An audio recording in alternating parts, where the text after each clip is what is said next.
The other day, my son and I were talking. He's 10. We were talking about he was reminiscing about his younger years. He's 10. He's like, and he was talking about how he's like, little kids, right? It was so funny. He's like, little kids, like they all want to be like, he's talking about his buddies and his bros. He's like, they all want to be like a fireman or policeman or like a farmer. He goes, and then I reminded him at one point, he said he wanted to be president of the United States and direct movies. And I was like, well, that's possible. You could direct movies as your side gig.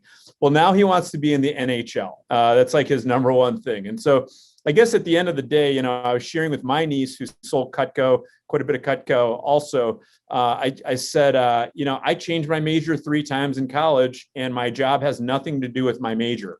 And when I look back, I think about, my biggest regret is I wish I would have been an art history major because it's really what I loved studying most.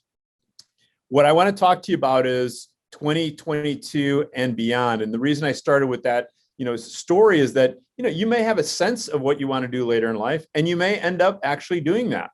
But in my opinion, the thing that matters most at this stage of your life, really for everyone, myself included, is preparing yourself for what's next. Right. What I've found in the course of 51 years on this earth is that there's always something kind of bigger and more challenging that's up next. And it reminds me of the quote by Rosalind Carter, who said, a leader takes people where they want to go, and a great leader takes people where they don't necessarily want to go, but where they ought to be. When I think about your role this summer, I think very often, representatives, when they start selling Cutco, they think where they want to go is, hey, I want to sell, I want to make a sale, right? But really, we know they're going to make a sale. And so we want to take them to kind of the maximum place of what their potential is. And just like with a customer, some people, like their best order is like a homemaker. And for other people, the perfect order for them is just a trimmer. And I want to say just a trimmer, but a trimmer is going to make that transition for them. The other day, for those of you that follow me on Instagram or Facebook or whatever, you saw that, I decided that we were going to put together a garden box. And so a raised garden bed, let me say it that way. So it's 7 feet by 6 feet by 3 feet. And we brought, I think it was 3,000 pounds of soil and compost into our backyard. And I wanted to do some dirty work with my son. And so we loaded all that into the garden bed. So, we got a little dirty. And at the end of the day, I felt great. I had a bunch of dirt in a box, and I was like, and I felt exhausted at that point. And my son, it took us probably 3 or 4 hours to get everything done between the garden box, between the dirt, between everything else. And it reminds me of when I was an assistant manager. I remember at the end of May feeling like I put in all this effort, and that's when the work actually was going to start. And so I want to help you understand that in a lot of ways, your role as an assistant manager is a lot like, by the way, I grew up in Chicago, have spent very little time on a farm. This is about the closest I've spent on a farm. And in a lot of ways, your job is a lot like this. In fact, let me tell you, 5 days later, these are the patches and the rows of arugula. I literally feel like I'm a farmer right now. I was telling my wife this morning, I was like, I would love to be a farmer. I wake up first thing in the morning and I check on how are my crops doing, right? And so I know you're hopefully kind of laughing at me, but for the kid that grew up in the city, like this is super exciting for me. And when I think about this is right now what we have. This is where the hard work comes in, because what now needs to happen is now I need to make sure that there's no insects and there's no rodents and there's squirrels and there's rabbits. There's all these crazy things that can happen. There's not enough sun. There's too much water, and making sure the acidity of the soil is good enough, right? So this is really when the hard work comes in. And what I want to share with you is, I think that's really what your role is this summer. Your role is to look at, what is it that we want to create? And that's the Rosalind Carter quote. It's like, what do we want to create, and how do we help people through it? But I also want you to think about the summer experience through your own lens. In other words, through the lens of who do I want to be at the end of the summer? And everything that I found out in life is that who I want to be versus who I am, there's always a gap. And that gap is where the hard work happens. Now, don't get me wrong, it's very fulfilling work, as you all just outlined, right? But do you remember the hard work that it took to get those life experiences that you had as a representative? You know, when I think about what my objective is for you, my objective is that you come out of the summer with a greater sense of purpose. I want you to take a second or a minute right now to think about these two questions. You know, what are my strengths? So I want you just to jot them down. What are my strengths? And again, sometimes people say like, I'm good with people. Be specific about how are you good with people? Are you good at building rapport with people? Are you good at listening to people? Are you good at kind of bringing people's mood up? Are you good at just simply supporting people, right? Or maybe it's like your work ethic. So for me, that's one of the things that I feel has always been a strength of mine, that I'm always going to outwork people to get to where I want to go. And I'm always going to put in the time and effort. Maybe a strength of yours is your intellect. So just take a minute to think about what are some of my strengths that I have in my life and in my repertoire. And then I want you to ask yourself, what does the world need? So what does the world need? So there's a lot of ways. I'm not even going to begin, right? So I think the world needs more kindness. The world needs more empathy. The world needs greater leaders, right? The world needs collaboration, right? We're in a highly divisive time in history, in my opinion. And I think we need to find ways to, put ourselves in the other person's shoes. We need to find ways to collaborate better. And if you look at the Venn diagram here, I think that's what it's called. It's been a long time since I was in a math class, but that's where you're going to get your sense of purpose. When I think about why I'm here, I really think about it, and I want you to think about this summer. I think your role in terms of looking at between the end of the summer and beyond. My objective is for you to grow as a leader and contribute to the growth of others to make the most meaningful impact on the world that you can. Why would I like this to happen? Because look, I know that not all of you are going to continue with Vector. Look, when I was an assistant manager back in the 90s, back in 1993, I remember not knowing and not even thinking that Vector was going to be a path that I would take for now 29 years or 28 years, almost 29 years. But I approached being an assistant manager as, hey, my job this summer is to grow and to help others. And if I'm growing and helping others, I'm going to be more prepared for later in life. And that's exactly what happened. I was more prepared for the next summer when I decided to branch. And that prepared me for being a district manager. And even that summer in 1983 prepared me for being a division and a region manager. I would even say as a husband and as a dad, it really got me to start exploring and playing around with how do I interact with people in challenges? And how do I, work with people? And we'll talk more about that when I talk about positive intelligence later today. So this was from Harvard Business Review, and they asked, the top CEOs from the top companies, what are the traits and skill sets, and feel free to snapshot or screenshot this, that leaders demonstrate. Number one was that they develop other people. Number two was they collaborate and they're good at teamwork. Number three was they inspire, motivate others. Number four was build relationships. Let me just pause for a minute, and I want you to think about, how does your summer experience last summer match some of these? And then how do you see this summer matching these? So what I would submit to you is that as a representative, you experience it one time. If you do 5 demos in a day, that's one thing. As an assistant manager, you're going to be magnifying by a tremendous magnitude the number of interactions you have with people.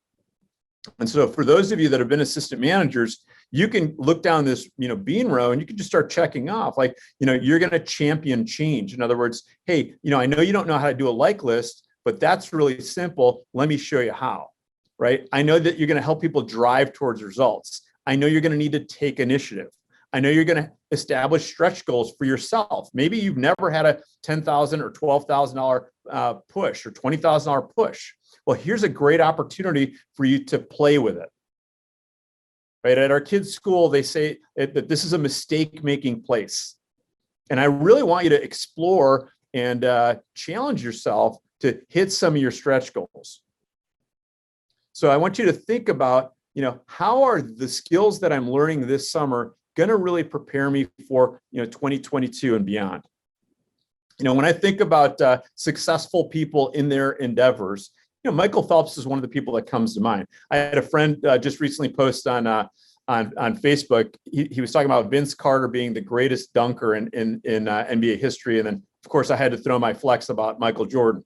For those of you that don't know, I live in Chicago, so you just have to defend your hometown hero. But Michael Phelps, again, I think most people would argue is probably one of the greatest athletes to ever play any sport or do any endeavor like this. My understanding is that he did not train to earn a bronze medal. He trained to earn a gold medal. And therein lies all the difference. And my objective for you is to understand and think about, and I want you just to, for a minute, Kyle referenced this, to put yourself in the frame that by the end of the summer, I want to train so that way I'm ready to run a great branch office or district office next year. And I know that for some of you, you're like, wait, stop. I don't even want to hear anymore. I am planning on doing XYZ non-vector next summer. And all I'm saying to you is that if you challenge yourself to learn everything you can, you now have a better option. I was told many years ago, when you have no choice, in other words, you're kind of given like this is your only option. Well, that's not a lot of freedom. So then what I heard was sometimes when you have two choices, you have freedom, but you really don't have freedom. When you have three choices, though, you have freedom. And so one of the things I'd like you to do is I'd like you to consider that next year you may want to run an office. And so, yeah, I'm going to talk to you a little bit about that because I'm sure some of you are curious about what that looks like. And perhaps you've sat through a message where your manager has gone through this. And one of the things I want to do is I want to just put a frame of reference on what the branch opportunity is. So here's how a branch manager gets paid. If you want to screenshot this, you can. In other words, it takes a lot of effort and energy to develop a new representative. So that's when you're paid the most. And then it takes less effort and energy to train someone and work with someone like a Mike Dowd who sells $600,000 a year. All right.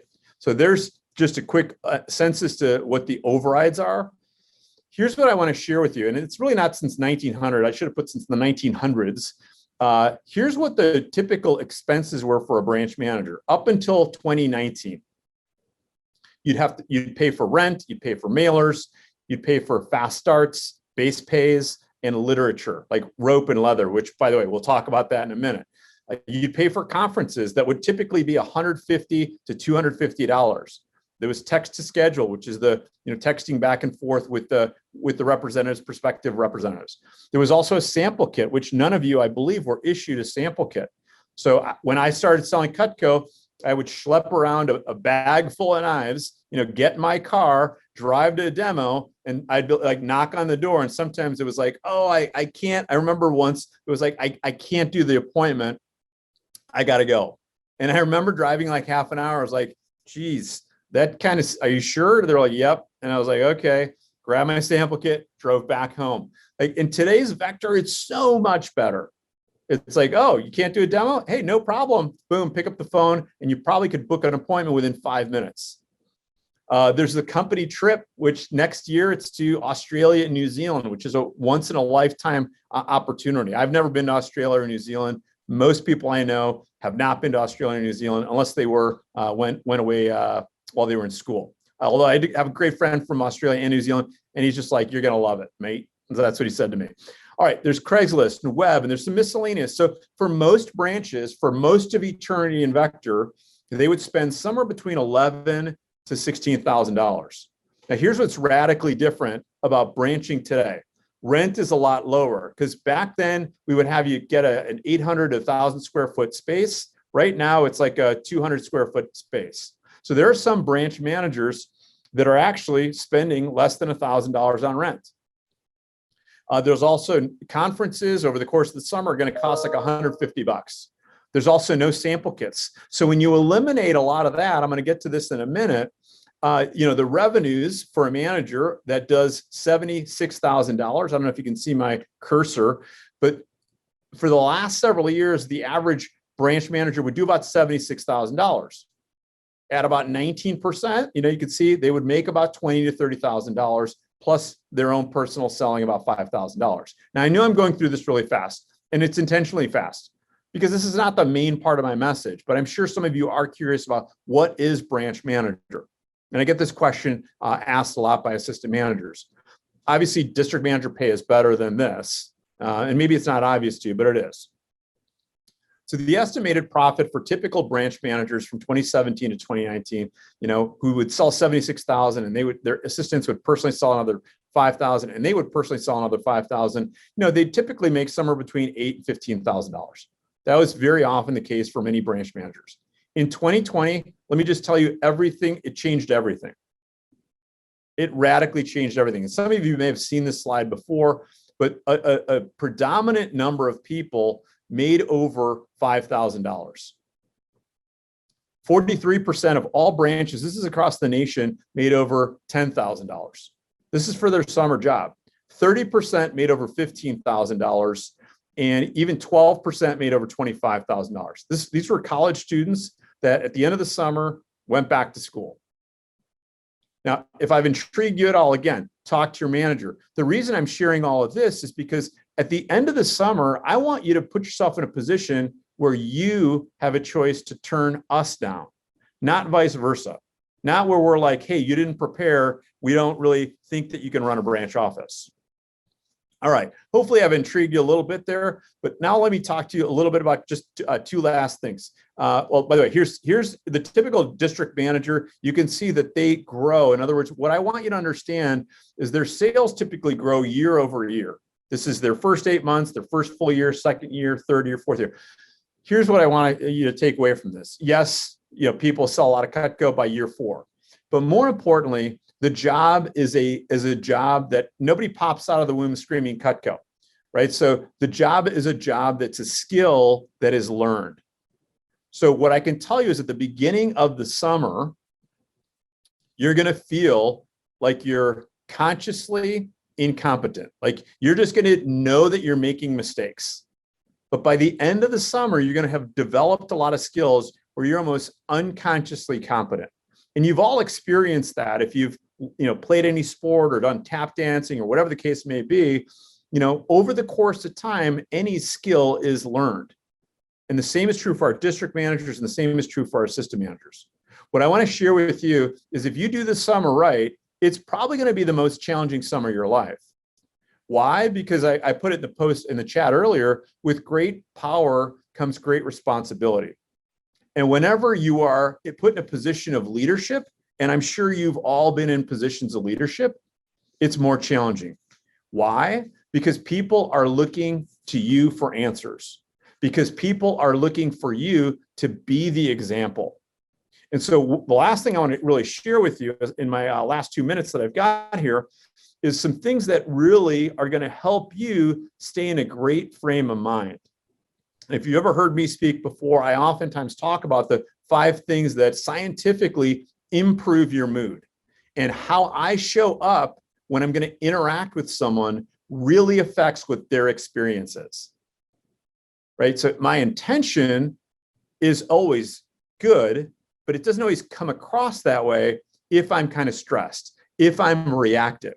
But these 5 things always help you be in a great state when you're interacting and engaging with representatives. So my advice and my encouragement to you is to try to find a way throughout the course of every day to do the following. Number 1 is exercise, right? I'm not going to speak to all the scientific research behind it, but it's really very convincing that exercise really matters. So look, one of the reasons I'm encouraging you to do this is because you're going to have a stressful job. You're going to go from, many of you that are in school, you're going to go from like final papers to finals to right into the busiest time of the summer, which is when we're doing heavy recruiting, right? And simultaneously, that's when sales are lowest. Kind of like that analogy that I gave you at the beginning, right? We didn't get the harvest when I was, putting together the garden box. There was no harvest when we were throwing all the dirt in, and my back was sore. For several days, nothing happened and nothing was really looking like it was happening. And there's some of the crops that haven't even happened. And I'm like looking at it every day, like, oh, did I do something wrong? Is this? And that's how you're going to feel. There are times where you're going to feel like I'm doing it wrong. Something must not be going well. And you're getting in a workout, even if it's a quick run or dropping down, doing some push-ups, it's really going to help your mental state of being. Next one is journaling. So what can you journal? There's two really simple things. What did I learn today and how did I grow? And if you do that every day for this year and beyond, you're really going to grow a lot and you're going to learn a lot. Because our mind has an autonomic reticulator. In other words, if I say to myself, like, hey, I bought this new car, it's black, it's a SUV BMW, I start noticing all of the SUV BMWs on the road. Does that make sense? Because your brain always moves to completion. There's three last things I'll share. I'm out of time. Number one on those three is being grateful and finding something to be grateful for. Every one of my life experiences, even the most tragic and the most challenging, I'm saying for me, I'm not telling you how to think. There's always been something that I've been grateful for. There's always been something that I've walked away saying, I'm really glad I knew that person, as an example, or I'm really glad for the impact that this person had. I think random acts of kindness, that's as much as it is a selfless thing, it is a selfish thing. So in other words, hey, simple things as like complimenting people, right? I threw out a couple of love bombs to some people on the chat earlier, and I felt better about myself. The last one is meditation, prayer, or just simply like being in the place of silence with your own ability to kind of be still and to move forward through things. These are things that scientifically have been proven to improve your state of being, and you're dealing with people and working with people right now. It's a really important skill set to have. So my advice and my encouragement to you is just recognize that this summer, in my opinion, is all about preparing yourself for the great things that you're going to do after this summer. And so for some of you, that's going to be with Vector. For others of you, that's not going to be with Vector. But put yourself in a situation where you can get promoted if that's something you choose. All right, I apologize for my time. I was over just by a bit. So I'm going to go quickly here on the introduction of Jacob.